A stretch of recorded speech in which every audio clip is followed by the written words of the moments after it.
me a little bit about the story. The stories are about 7 friends who grew up together, largely set around the 4 women. And they are concerned because one of the friends who has disappeared for 20 plus years in the U.S. comes back, immediately commits a murder, first day he's back. And the story then is about their recollections of him, but also how that murder has an impact on their own present. And it's not just a personal story, it becomes an international story because the U.S. gets involved in the conversation because of who he is. And I won't say more than that because... Yeah, you don't want to tell away the whole story, Yeah, but I'll tell you, it's really a great read. How long did it take you to write this? That's actually the easiest book I've written. I wrote it in about 3 months, the first draft, but my writing coach used to say that the first drafts are like vomit. They just come out. Then the second sentence of that is editing is really writing. So the editing took about 18 months. Okay. So it's about a 2-year process normally to write a book. No, you're going to be here for just a couple of days. Right. I have in my ear my producer saying, are we going to get a small read? So I'm going to pass this over to you for you to pick a portion that you can read a little bit. That I can read. Oh my goodness. But I'm also going to ask you, are you going to be doing book signings while you're here? Yes. How much time? Oh, just a couple of minutes. A couple minutes. I can't even see the crack in my backside. Margie's voice carried a vague grievance as she twisted, looking with difficulty over her shoulder at the exercise pants she wore. At least they fit, Sandra's voice responded sultrily, her eyes watching the other woman's middle. Fit may have been an overstatement. The pants had stretched themselves around Margie's distended middle and protruded rear, and the needlework showed the stress.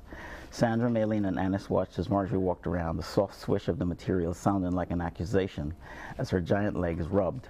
From the night of Estelle's party a week ago, she had been talking about losing weight, and Sandra, who was a fanatic about her daily workouts, had agreed to help.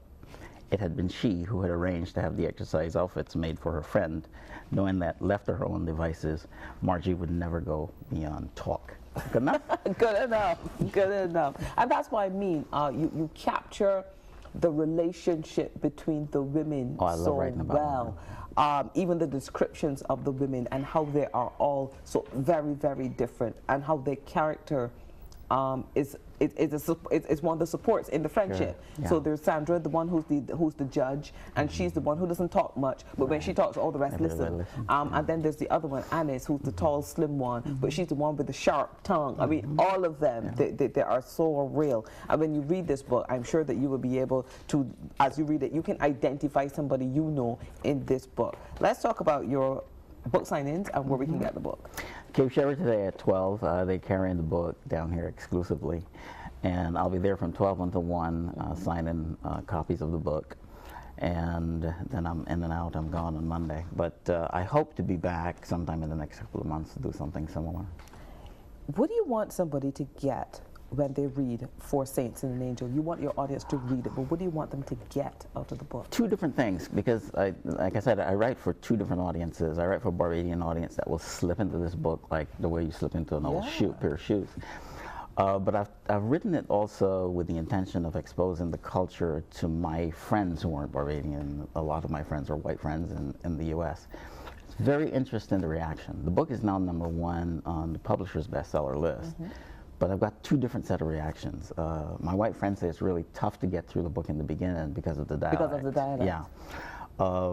But the comment is, I'm learning so much about the culture, and they think of that culture as West Indian. I keep telling them it's Barbadian.